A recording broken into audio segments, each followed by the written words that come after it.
Session, the theme is Challenges in Security in Asia. Please join us for a thought-provoking panel discussion on challenges in security in Asia, where experts from diverse backgrounds come together to unravel the complex security landscape in one of the world's most dynamic regions. Our panelists, including renowned diplomats, military strategists, and geopolitical analysts, will delve into issues of national and international importance, emerging geopolitical tensions and threats, providing insights that shed light on the future of security in Asia. This session will be helpful in gaining a deeper understanding of the challenges and potential solutions in this critical global arena. I request all the panelists to please come up on the stage. Major General B.K. Sharma, AVSM, SM and Bar retired. Dr. Stanley Johnny,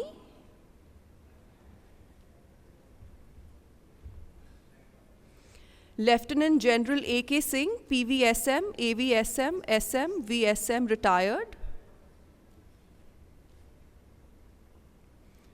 I also request our moderator, V. Admiral Satish Soni, PVSM, AVSM, NM, ADC, retired, to come up on the stage.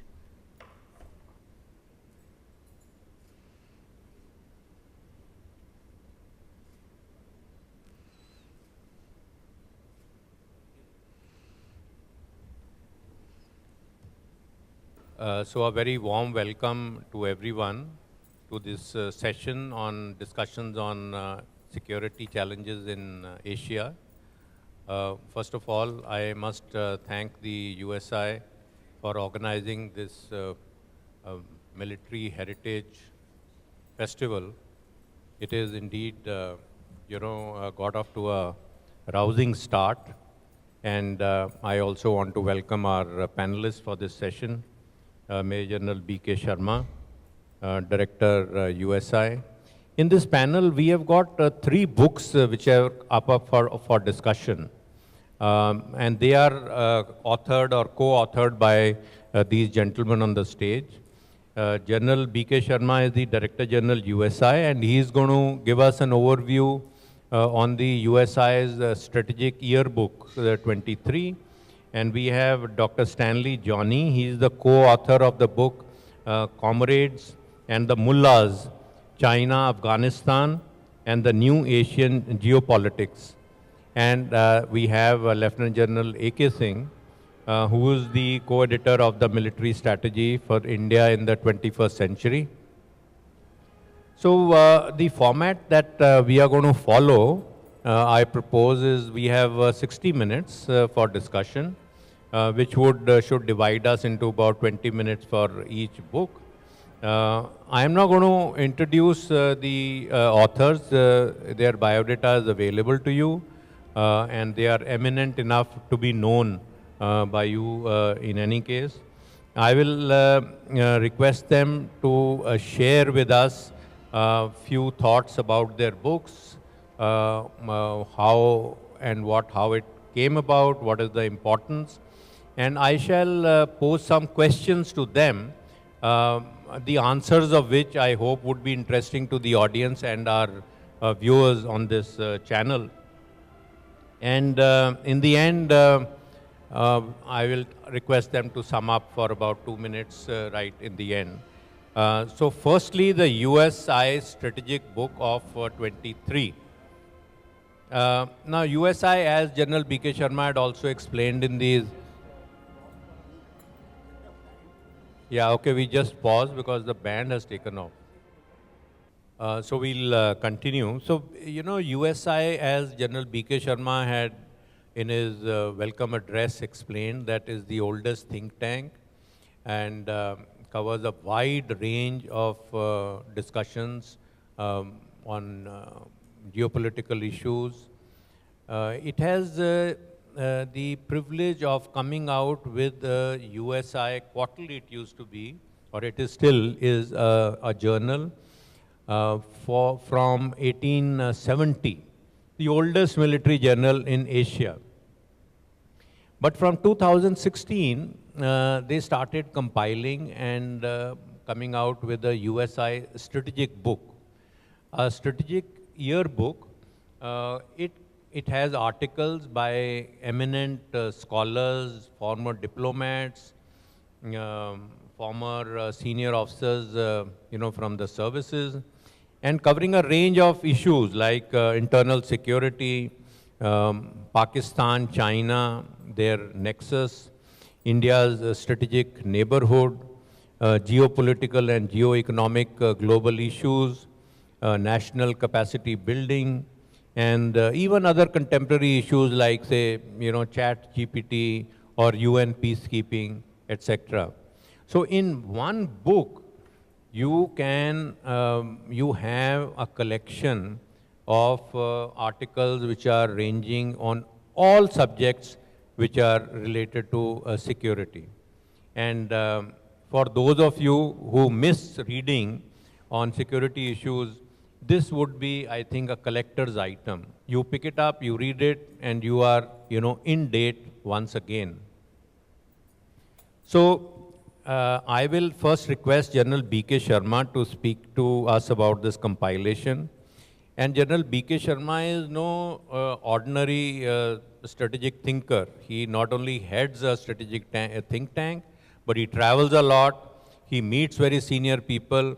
Only a fortnight back, he was in Russia, and he had the privilege of having an audience with the President Putin for over 3 hours. And I will specially request him that while he speaks on the geopolitics of the Asia region, he also gives us an insight on the Russian thinking, what the President said, and on what is the latest on this war with Ukraine, and where is it heading, and what relevance it has for us. Incidentally, in this strategic yearbook, there are 3 articles on Ukraine alone. So first of all, over to General B.K. Sharma. Thank you. Yeah, thank you very much, sir. Yeah, now? Thank you. Thank you very much. Firstly, let me tell you about the strategic yearbook. From where did this idea come? We've been having this raging debate about India should have a national security strategy, we should have a strategic defense review, we should have a white paper. For whatever reason, the government is still withholding issuing such a publication. Variety of reasons. So we thought, being India's oldest strategic think tank, let's take initiative and at least through our own collective wisdom enlighten public and strategic community that what should be the theme and the sub-themes of India's national security strategy. And that is how from 2016 we started this book, and it has received a lot of attention and admiration. Basically, in the first section we look at comprehensively what are India's evolving strategic interests in a geopolitical milieu which is characterized by critical uncertainty. There are no clear-cut futures in front of us. So we have the curtain raiser articles giving a perspective on India's national security landscape in the backdrop of what is happening globally, and what are the strategic challenges, what are the strategic dilemmas, what are strategic choices, and what strategic direction the country should take. So this is the first thing. Then the next chapter, we look at the internal security environment of India.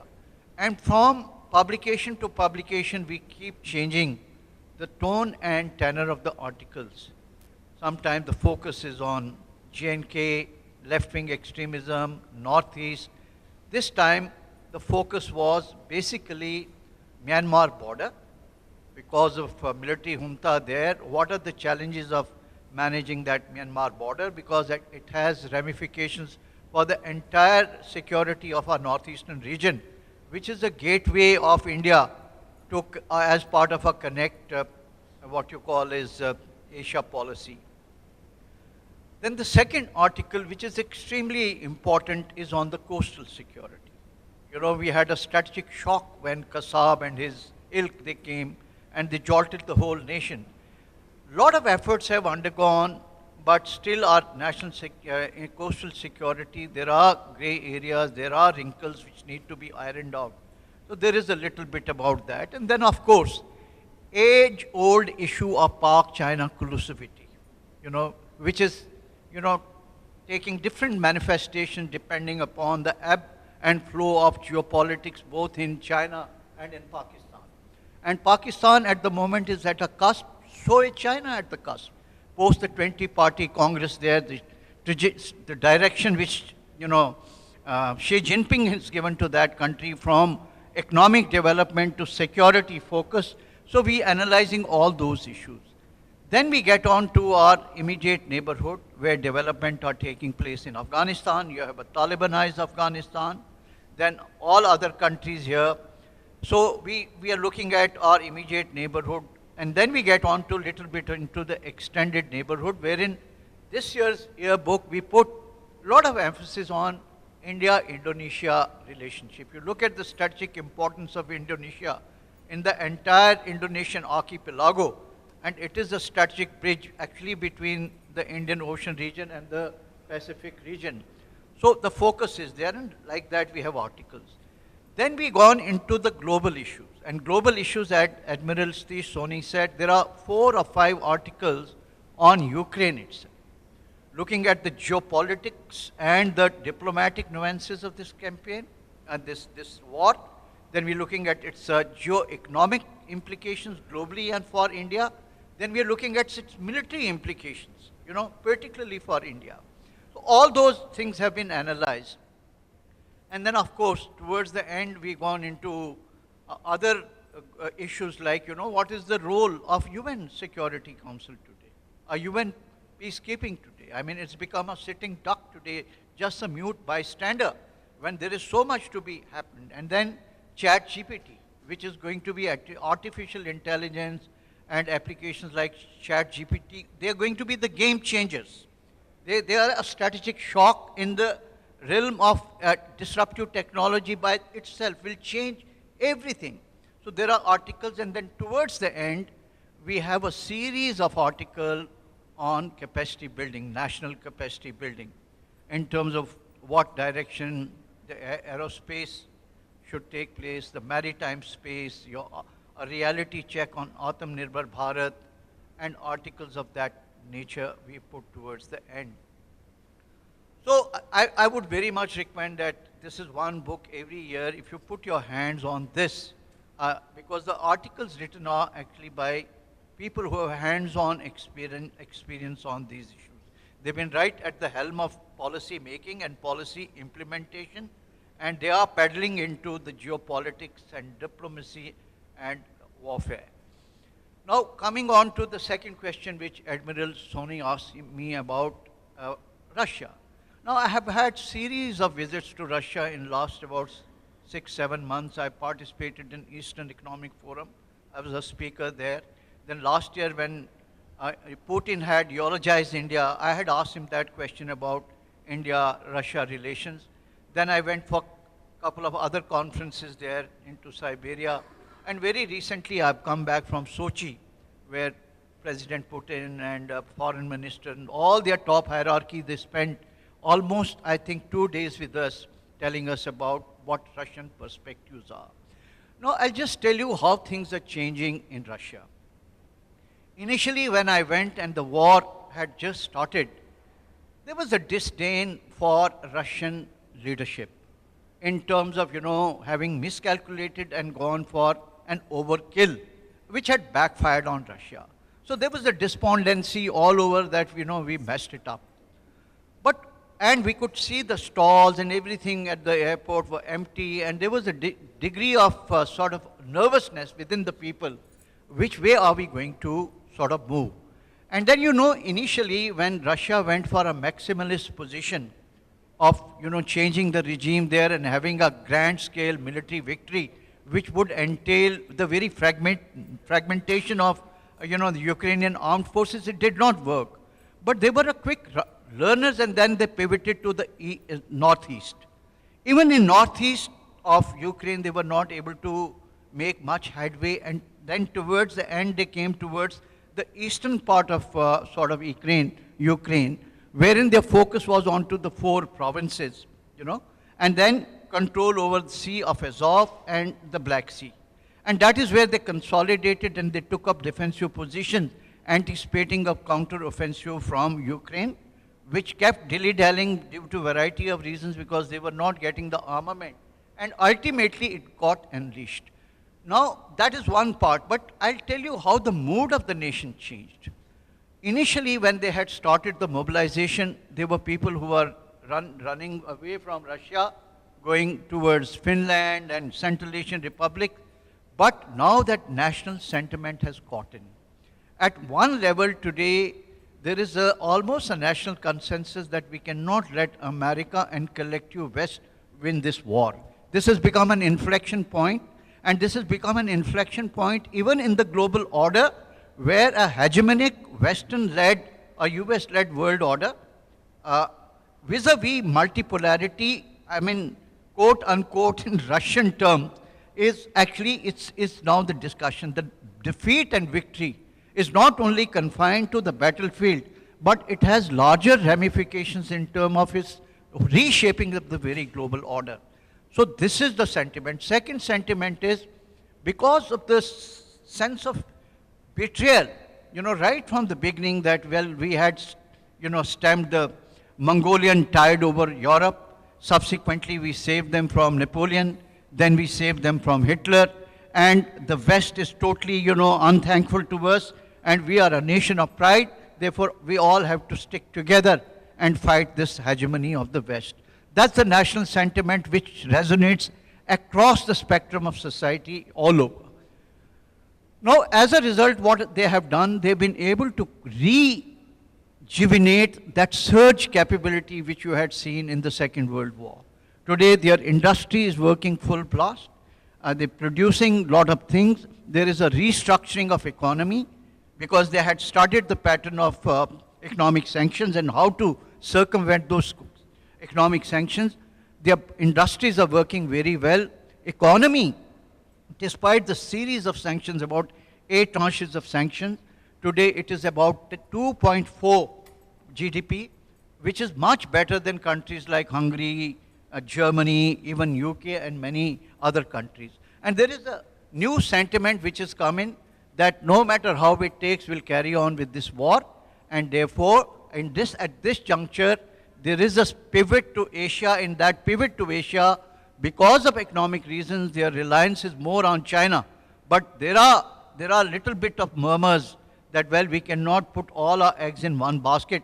And therefore, they're looking at India aspirationally as a major recipient of energy and sort of a collaboration in India's Act for East policy. So they are looking at India with a sense of hope and inspiration. And this is the sentiment that we need to encash while balancing our relations with other Western countries, particularly United States of America. Thank you so much, sir. These are really outstanding insights which are not normally available to those watching us and those in the audience. And I will come back to you if we have time, wherein I will request you to cover what your views are with what is going on in West Asia. The Middle East has suddenly in the center of discussions. So I'll request you to speak for about 1 or 2 minutes on Hamas, Israel, and where this is going to lead. But now we come to the second book, and that is the Comrades and the Mullahs, China, Afghanistan, and the New Asian Geopolitics. This book has been written by Anand Krishnan and Dr. Stanley Johnny. Both are very senior journalists of Hindu.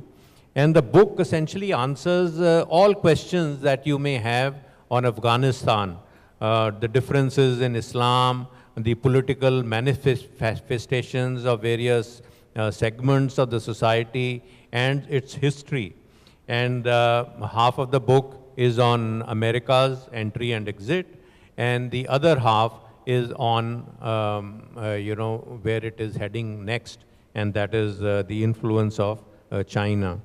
For us in India, it is extremely important because 2 of our neighbors now, adversarial neighbors, are hand in glove or are trying to make an impact in Afghanistan, Pakistan and China. So how is it going to work for us?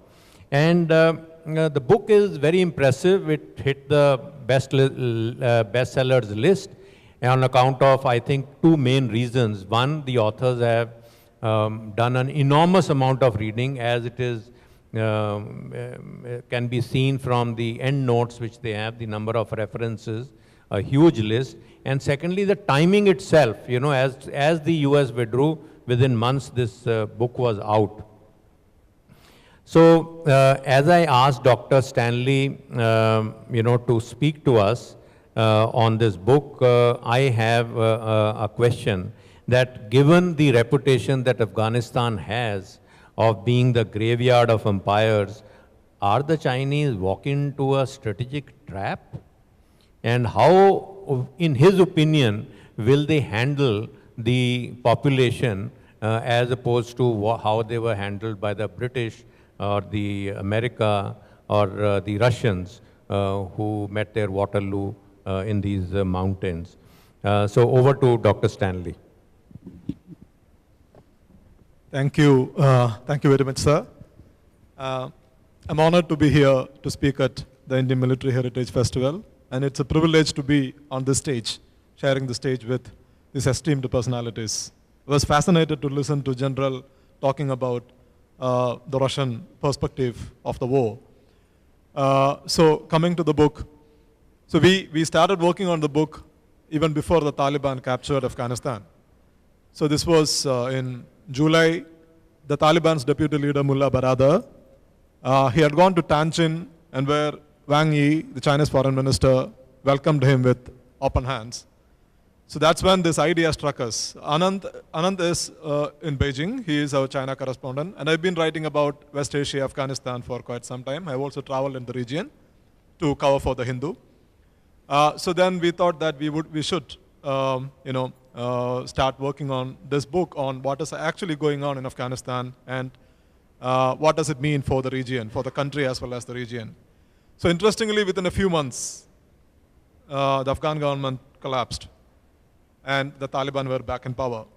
While we were writing the book, there were US intelligence estimates reported by Washington Post and New York Times saying that the Taliban might actually come to power in 180 days. So that was the CIA's estimate. 180 days after the United States completed its withdrawal from Afghanistan. And the withdrawal date was originally set for September 30th, which the Biden administration had predated to August 31st. But we know that 15 days before the United States completed its withdrawal from Afghanistan, the Taliban were in Kabul. So it was so fast how the government of Afghanistan collapsed, the Islamic Republic of Afghanistan collapsed. So we try to look at three questions in the book, broadly speaking. One, what happened? Two,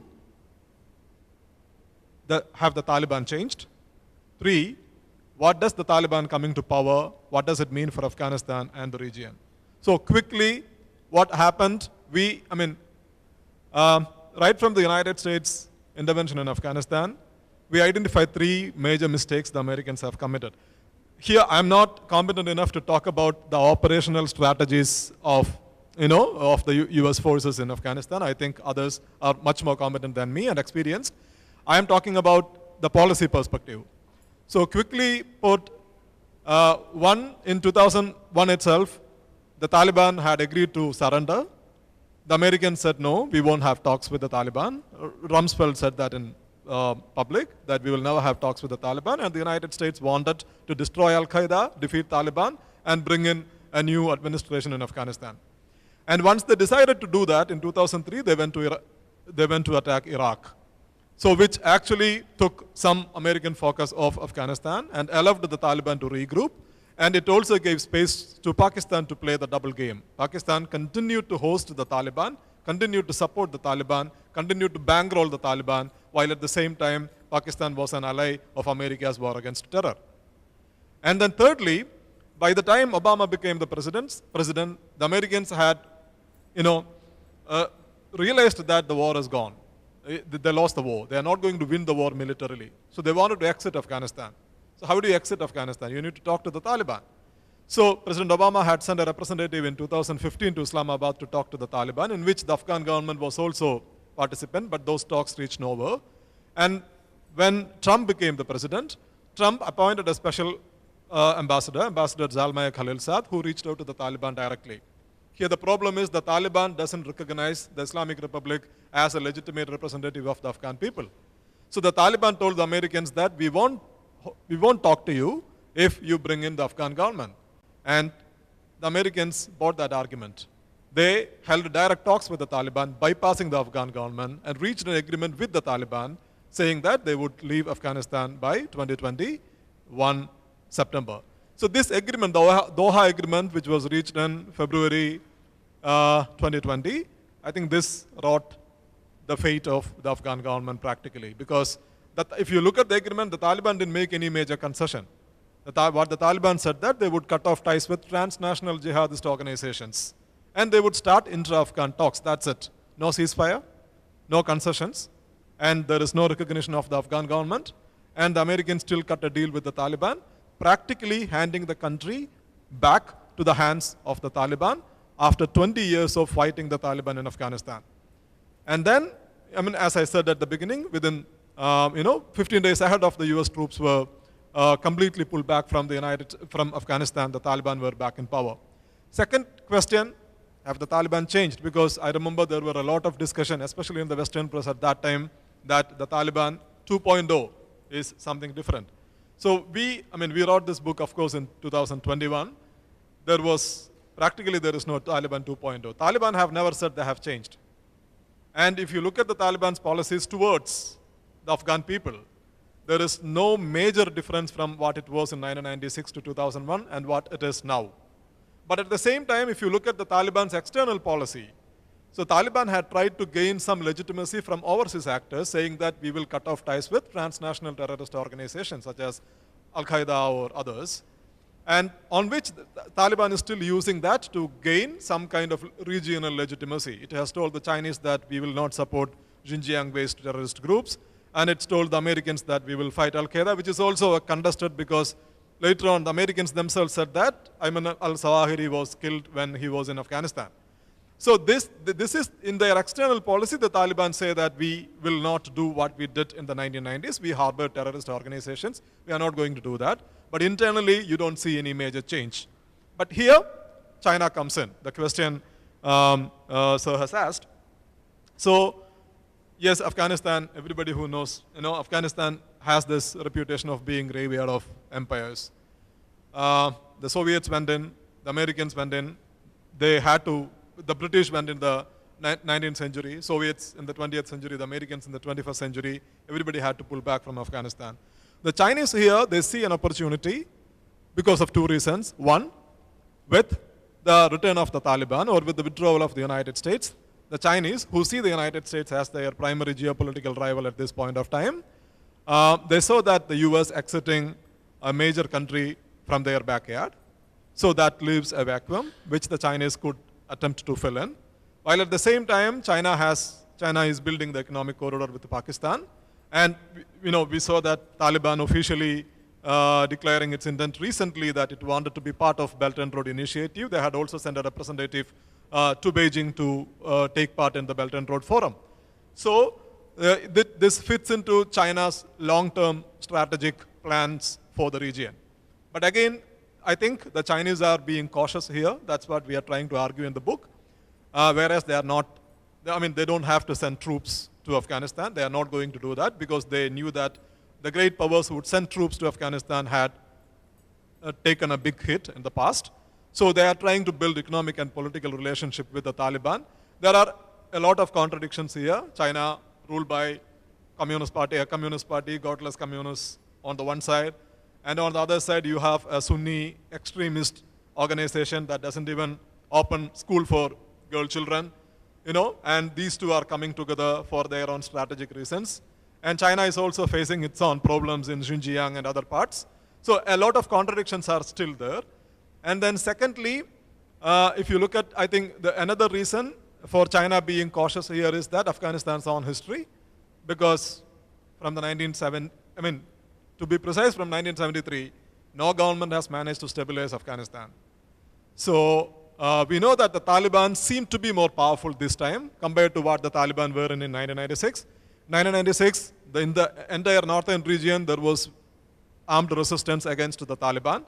And also in the region, other countries were supporting the Taliban's rivals, including Iran, Central Asian republics, Russia, even India was also supporting the Northern Alliance. Now there is no Northern Alliance. The armed opposition is limited to certain parts of the Panjshir Valley, that's it. I was traveling to Iran and Central Asia recently, and I got different vibes from these two countries. Iran says that the Taliban are a provisional government. We are not recognizing them. We won't recognize them. But still, it's a reality. We have to work with them.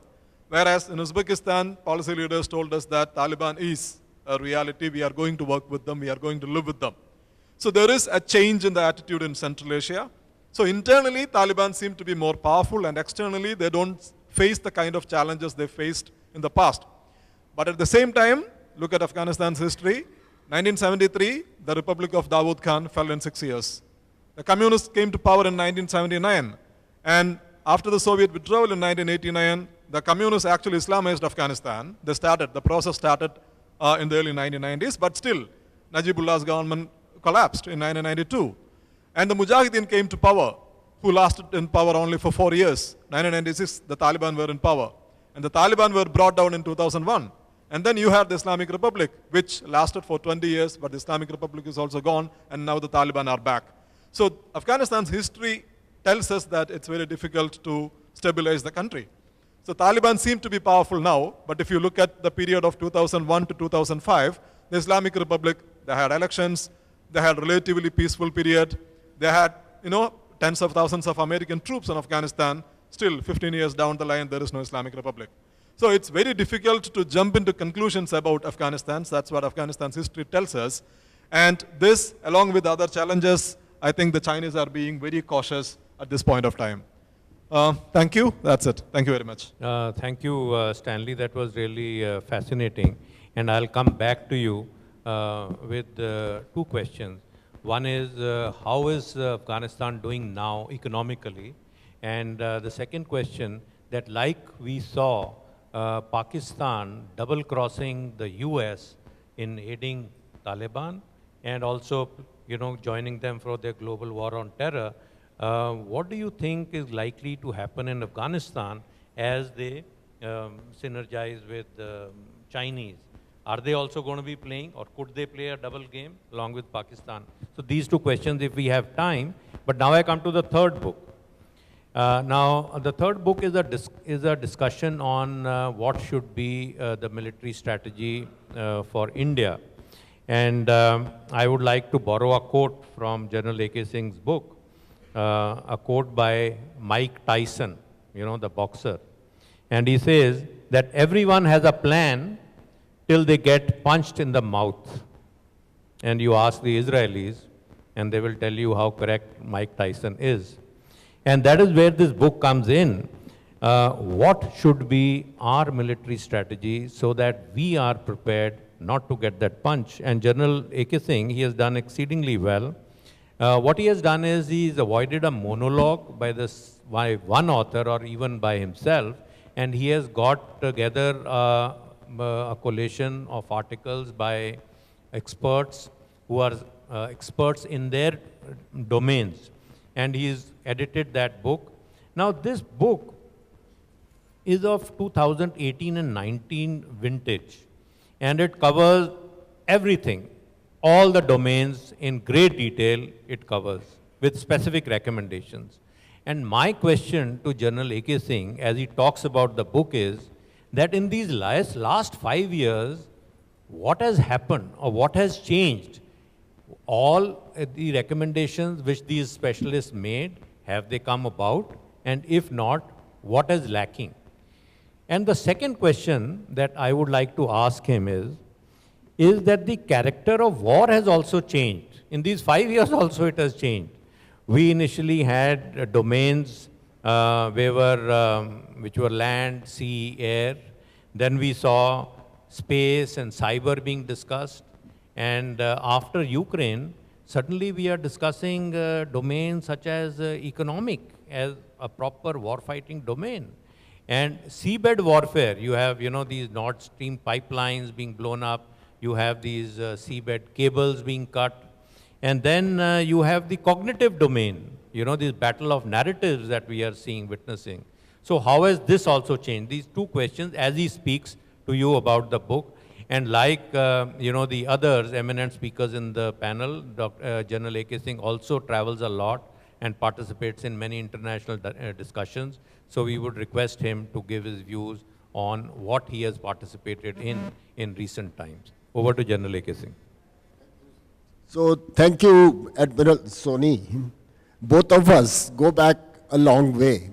We did our joint capsule at higher command together, and he was the star there.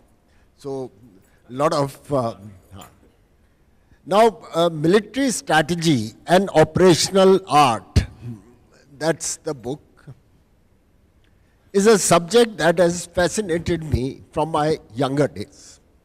And it got spurred because the Indian Army sent me on 2 training assignments in 79-80 to Moscow. In the heart of Moscow, I did a course, Tank Troops Command and Staff course, where I was a young captain, but they taught us up to Army group level, at least the orchestration of forces. And shortly after that, I did my staff college in a NATO environment in UK. And so at the height of the Cold War, I had a perspective on both the East and the West. Now coming back to the book, I returned from Andaman in 2016, and one of the assignments I took up was being a distinguished fellow with CLAWS, Center for Land Warfare Studies. And I realized that my appointment would be worthwhile if I contribute in writing. And so I decided that I must use my years with USI, not now USI, that time CLAWS, to actually write, which people can read. And the director CLAWS, General Nagal, encouraged me and said, I'll join you for your first book. That's how the germination of this book took place. Now I had a dilemma. You know, all of us are very fond of a monologue, and one option was to write this book myself or ask General Nagal to join me. I realized that to be true to the book, I would have to devote at least 1 year plus research on the book. That would preclude my other activities in teaching in the corporate world, etc. And I also felt that we had domain experts, serving and retired army officers and some civilians who could actually bring a very dynamic perspective on this book. And so I think my biggest contribution to this book was to select these subjects and match the author to that subject. It took a long time to get this right. And therefore, if you see the book, it has a very vast domain that it covers. And let me just quickly, starting from grand strategy and the larger context, it comes down to changing nature of conflict in the 21st century, with General Raj Shukla and myself teamed up to write. Then you have the military strategy. It was to be 2 different chapters, military strategy for the Western Front and for the Eastern Front. Unfortunately, the Army headquarters felt that we should not touch the Eastern Front separately because it was a sensitive subject. That included the 2-front challenge. And I had a word with then Army Chief. In fact, he approached me.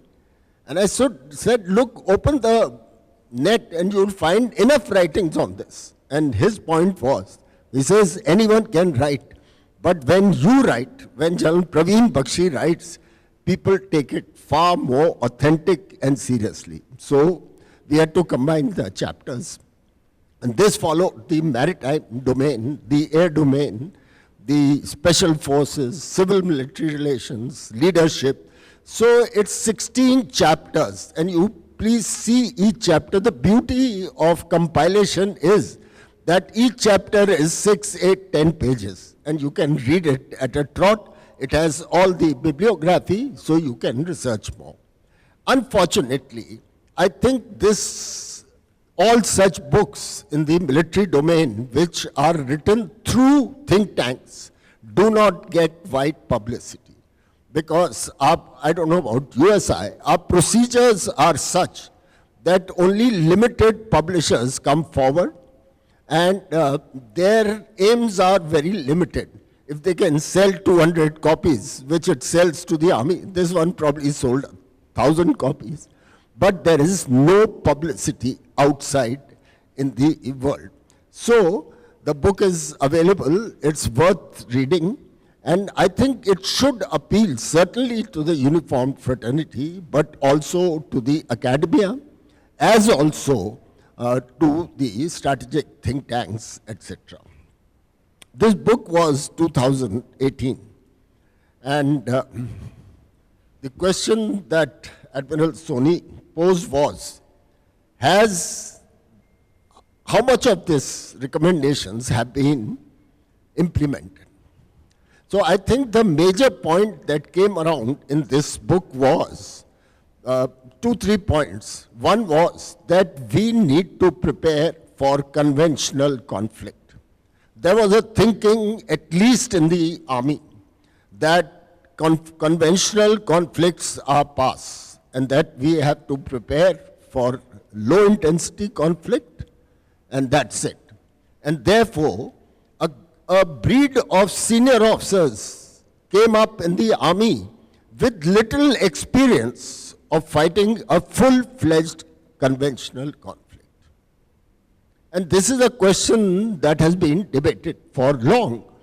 If you are prepared for a conventional conflict, the same leader can also adapt to a LECO environment. But if you haven't orchestrated large forces, then you'll be at sea when it comes. Second point is the dilemma we face, and that is that while everyone agrees that maritime has become very important, as has the air, unfortunately, our budget doesn't support the modernization and upgradation of all three services at the same time. And therefore, because of a land-centric threat that we face, the focus remains on the land.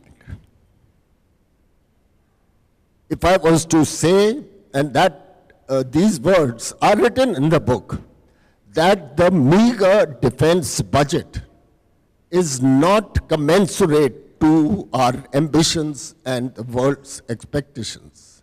And therefore, if I was to say that the defense budget is a matter of serious intellectual and strategic concern in India, notwithstanding senior people making a remark off and on that whatever is needed will be given. Let me just give you an example of India's third aircraft carrier. Ideally, we should have 4. But if you take the third aircraft carrier, then you put paid to the modernization of the Air Force and the Army for many years. That's the dilemma that we face. Okay? And the other point that comes out clearly in this book is that we need to reorganize ourselves. The theater commands, I've had follow-up discussions with the CDS. In fact, in my first meeting with the Honorable Prime Minister in 2014 from Andaman, I briefed him on my role in the Andamans. But finally, I gave him a paper on military aspects because that was my strength. And he asked me, as a very patient listener, he said, General Saab, point out 2 things that need to be done. So I said, sir, first is that we have to make the National War Memorial. It's been ongoing for so long and gets scuttled. And he said, but aapke to itne memorial hai. I said, hai, but ये national war memorial है और इस पे नाम जो है खाली first world war तक है. Post independence are people killed in action, their names are not. He said, ठीक है, and he has done that. The second I told him was that the three services, despite what people will say, have not been able to and will not be able to create jointness in the correct perspective with theater commands. I said it cannot work unless there is a top-down diktat. And there was a top-down diktat. I am afraid there's a pause button has been pressed, and unless we really invigorate ourselves, we are again going to slip back. I just wanted to, incidentally, this was at the strategic level, and I followed this with a second book, again co-edited, which is called Battle Ready for the 21st Century, which brings the scope of the book to the operational level. It's a follow-up in 2022 or 21-22 and makes up for the time lapse and the new warfare that is emerging. That also is through clause. Now, I'll just touch for a minute or two on the Russia-Ukraine conflict, because that is current. I've been involved in some kind of thought process on this in India. The first was when we were bombarded with the oft-repeated quote that it's the demise of the tank. And having served with tank forces for over 40 years, I wrote an article which said, the tank is there to stay, but don't leave it alone on the battlefield. The Russians, who are masters and originators of the combined arms concept, failed to implement it themselves. There was a mismatch between their political thought process and the military operations. Second was on drones. If you recollect, in the Armenia-Azerbaijan conflict and in the initial phase 1 of the Ukraine conflict, the drones played merry hell on all their equipment of the Russians. Now I go back 2-3 years. I had gone and met then CDS, late General Rawat, and presented him a book which was called Wired for War by P.J. Simpson, American author, 2010 vintage. If you read that book, you'll be amazed that in 2010, the amount of research that was being done in America, sponsored by the Pentagon and the Defense Forces on unmanned vehicles, including drones. And I also took the liberty to write to our strike corps commanders and GOC's armored div that we have all the ingredients to protect ourselves: a vibrant air defense, electronic warfare, and reconnaissance capabilities. And that was done. Lastly, just 1 minute more, I gave an interview to an American think tank called Fair Observer, and I made the following points. First was that this is a war that should not have been. It reflects on the strategic bankruptcy of the world in the 21st century. Second, the war is a culmination of the legacy of West versus Russia. They've been wanting to break up. There's a clear feeling that Russia is endowed with much more than what they should have. Third, I was asked in the interview, what's your prognosis? So I said, based on my military thought and experience in Russia, I can say confidently that Russia cannot be defeated. Not only conventionally, even using nuclear weapons. And lastly, I said the war will stop. If there is one phone call from President Biden to Putin, war will stop. That's it. Thank you. Thank you so much, General A.K. Singh. Your experience and your knowledge and your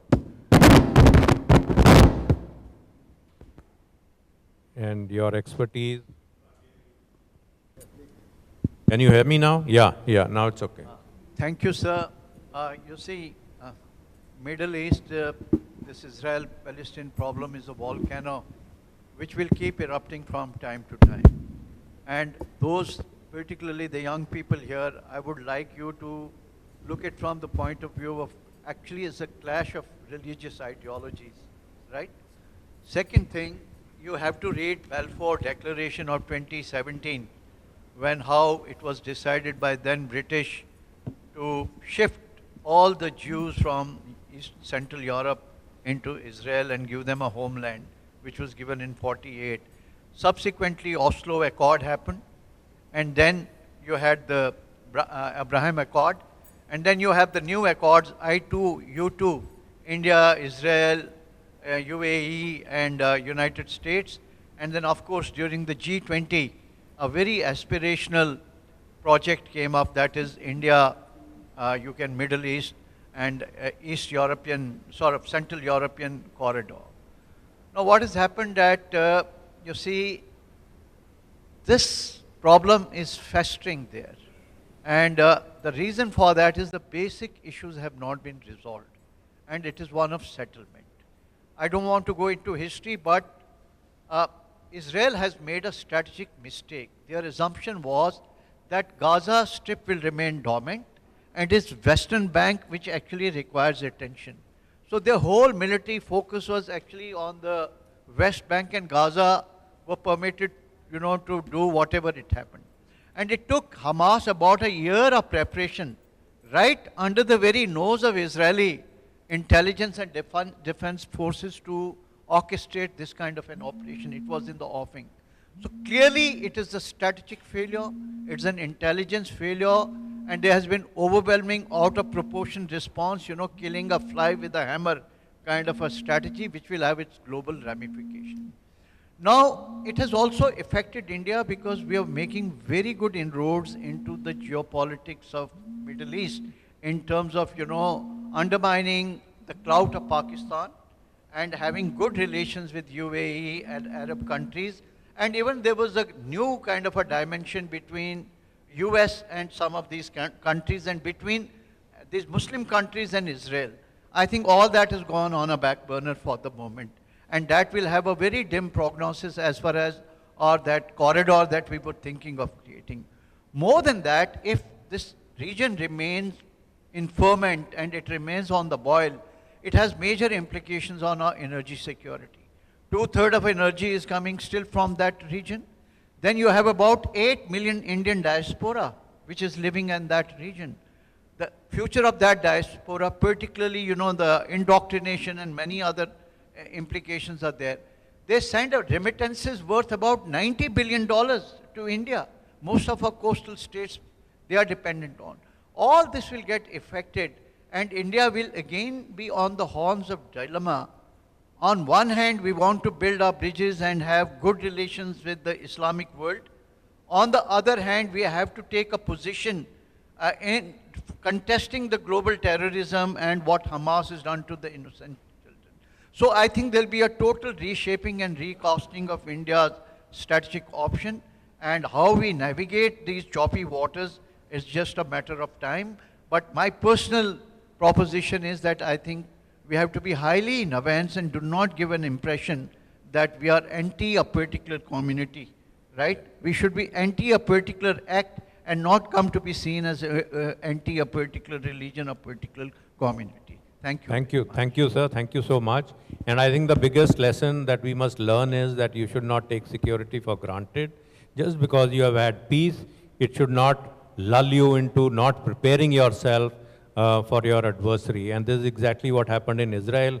We spoke about Iron Dome, and they thought Hamas was under their control. And that is 1 o'clock, but we'll just take 5 more minutes, if it's all right with the organizers. So now I come to Stanley. If you can just tell us, what is the situation in Afghanistan as of now? And do you think there is a chance of them double-crossing China? Hopefully they will. So quickly speaking, Afghanistan is, the economic situation is terrible. The country is lying in tatters. And whatever reserves Afghanistan had has been frozen by the Americans. The economy is in a very bad shape. So in the medium to long term, Afghanistan's hope or the Taliban's hope is to revive the economy through its relationship with China, trade and economic relationship with China. China had committed to invest in a couple of Afghan processes, one copper mine and another oil project. But the Chinese hadn't gone ahead with the project because even for the Chinese, they need to get some kind of assurances that there won't be major security challenges before they make in tons of money into Afghanistan. So as of now, it's very bad. But Afghanistan's hope in the medium to long term is its relationship with China and other countries in the region. Because the Taliban this time are there from the Taliban's point of view for a longer period, not for 5 years like in the 1990s.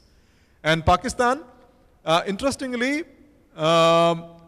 Chinese are, I think, very keen on having very good relationship with Afghanistan. They may not jump the gun, they may not do it immediately, but they think that stability, Taliban can stabilize Afghanistan, which would be helpful for them strategically.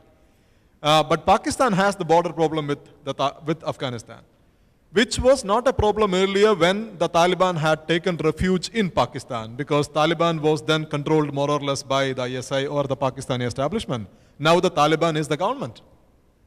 And these problems are now cropping up. So you can see border clashes and occasional statements, and the Pakistani establishment are now accusing the Taliban of hosting the Pakistan-based Taliban, which are creating security issues inside Pakistan.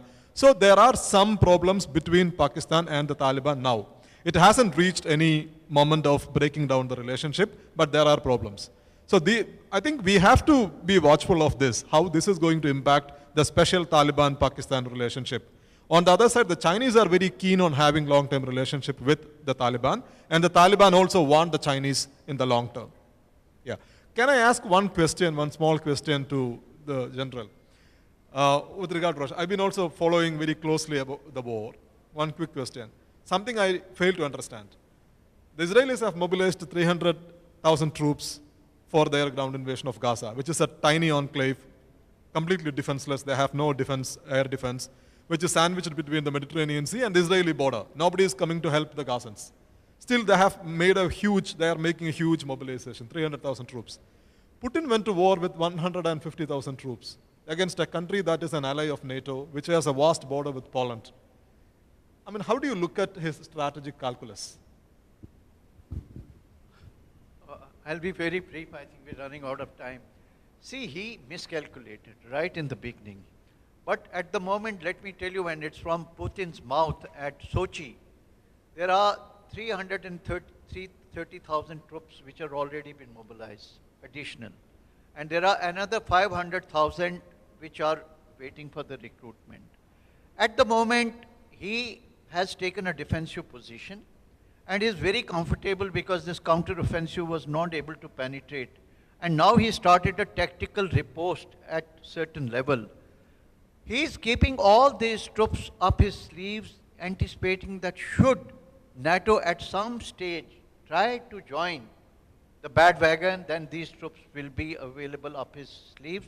Otherwise, he's not going to use. But he has enough forces up his sleeves now for a major war in Ukraine. Thank you so much. And thank you, Stanley, for assisting me in my moderation job. But there is a lot to be learned about Afghanistan.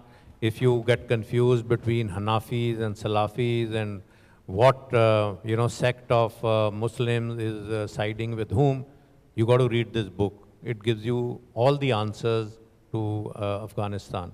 And finally, I come to General A.K. Singh to give his concluding remarks. And as to where in his strategy does he find the importance of domains and where would he like to put his money? First and foremost, the major issue bedeviling our procurement is the lack of accountability. Lack of accountability in all stakeholders, including the armed forces. How many have been held accountable for a slippage of the 5-year plan, for a slippage in the annual modernization plan? And how many MOD finance or finance ministry officials have been held accountable who reject a case after it has done 10 years towards fruition. And finally, they put a remark. I had mentioned it to the previous Raksha Mantri, that they must be asked to put an alternate solution on the file. You cannot reject a case after 10 years because it slips back our defenses. Now, how should we go about? I think it's a matter of prioritization. Prioritization within the service and prioritization inter se service based on the CDS/DMA. Now, give you quick examples. In the army, we must invest in new generation warfare domains. At the same time, the legacy equipment like tanks, etc., we don't have to go for new ones. We need to modernize and upgrade them. Unfortunately, there is a fascination for building new equipment. One, take the case of the Navy. It's for the Navy to decide and prioritize. Do they want a third aircraft carrier? Do they want more submarines? Do they want more nuclear-powered submarines? They have to make a choice. Come to the Air Force. The Air Force is authorized 42 combat squadrons. They may be down to 30, 32 today. Now, I don't think they need 40. 42 squadrons were second and third generation, not even third, second generation aircraft. Today, they are having aircraft of fourth and fifth generation. I think 35, 36 squadrons should suffice along with long-range missiles and UAVs. So it's a matter of taking some hard decisions. And I think, as Admiral Soni said, unlikely to get a big boost in the defense budget, and therefore the services will have to prioritize. Thank you, sir. Thank you so much. I'll just sum it up by saying security is important. To be self-reliant is important, as General A.K. Singh says, and the nation must invest more in security, more in the Army, Navy, Air Force, and the other domains as they become important. And thank you for being such a wonderful audience. Oh, well, actually, if there are any questions from the audience, I must include. Okay. Yeah. May I request you to keep your question? Okay, all right. Second question, somebody put his hand up here. Somebody, hello, or the person who's leaving. Did you put up your hand? Did you wanted to ask you a question? Us to go over there. So what could be the best solution for India to get in touch with Central Asia and expand our business opportunities? So two questions. One is, has our strategic thinking evolved? And second is Central Asia, if we can say. Yeah. Okay, all right. So that is the strategic economy versus leaning onto one side. So maybe have General BK sir addressing the first two questions about Central Asia and the strategic culture. And then I'll request General A.K. Singh for the... We are a 5,000-year-old civilization, and today the fifth largest economy and going to be the third largest economy. And post, this G20, India is very much on the international horizon. If it was not strategic culture, then how this nation would have thrived to this extent, dealing with so much of diversity, So there is a very deep strategic culture. It's another matter that we perhaps have not been able to articulate it.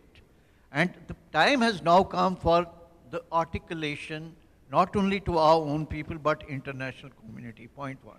Central Asia, I have lived there for 4 years, and I keep traveling to the region almost every. See, this is what you call is the revenge of geography. Pakistan came as an oddity post the partition. So we have to live with this, we do not have a geographical connectivity. But there are other ways and means of overcoming that. For example, your international north-south trade corridor, the Persian Gulf corridor, your Vladivostok-Chennai corridor, all these are giving us multiple avenues of actually overcoming this direct access through Chabahar, Zaran, Dilaram. So we have to actually invest into these multiple geographical connectivities and be a player there. Today, Chinese trade with Central Asians is more than $70 billion. Russians is about $30 billion. Ours is about $2 billion. So we are not actually a player there. It is the lip service that we call is an extended neighborhood. Unless we invest into these corridors and actually have a tangible say there, and whatever we may or may not say, but at the end of the day, if we really want to be player in Central Asia, we have to be aligned with Russia. Chinese will not permit you any strategic space there. Thank you. General A.K. Singh. Your question, India was non-aligned earlier. Today, if I was to describe India's nuances, I would say we follow omni-alignment. That means we align with a person or a country or an issue as per our interest. And therefore, we are able to follow strategic autonomy. Okay? I think for a country as aspiring, as big as India, joining any of these groups is not required, it won't be in our interest. Because when you join a group, what takes priority is the group's interest, not your interest. And our interests are very diverse. But in the 21st century, temporary groupings, as you are saying, we have seen the Quad as a temporary grouping. We are doing a lot of temporary groupings on socio-economic, environmental issues. I think that's the norm for the future. Any other questions? With that, I close this panel discussion. And thank you so much, Dr. Stanley, General BK, and General AK for doing this outstanding coverage of a host of issues and answering all the questions. Thank you so much.